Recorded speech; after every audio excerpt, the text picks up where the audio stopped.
Кажи здрасти. Да, да знам, май. Кажи пак. Тошко. Здрасти. Говори на гласа. Говорим се с тема и за него Кажи мисля. глас.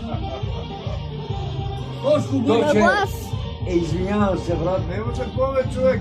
Не на ти глас, на глас. Не съм ти забрал лицето. На глас.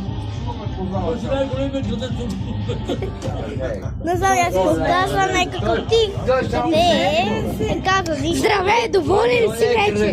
Сам си приятел.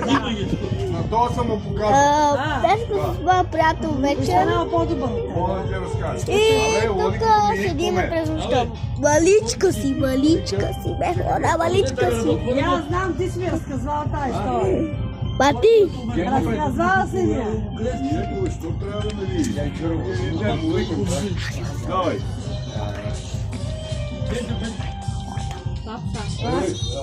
Значи, казвам само едно. нещо няма глас. Няма глас, слушай му гласа. Арматура няма компресия. Слушай му гласа. Каквото искаш. Добре. Няма да говорим, което искам да говорим.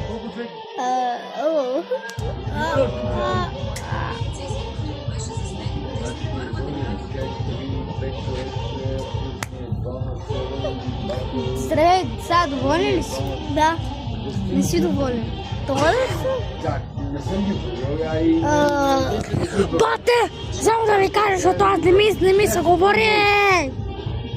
Имам 5 дни и му казвам. Петък не те беше парите и аз съм понеделник не нема. А не се прави, викам, че съм би също отлучил.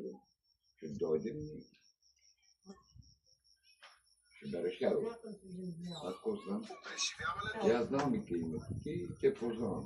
Най-добре те познавам. Evo, gdje sam ono što mu budu Детето е печено, слушай, Олег, детето е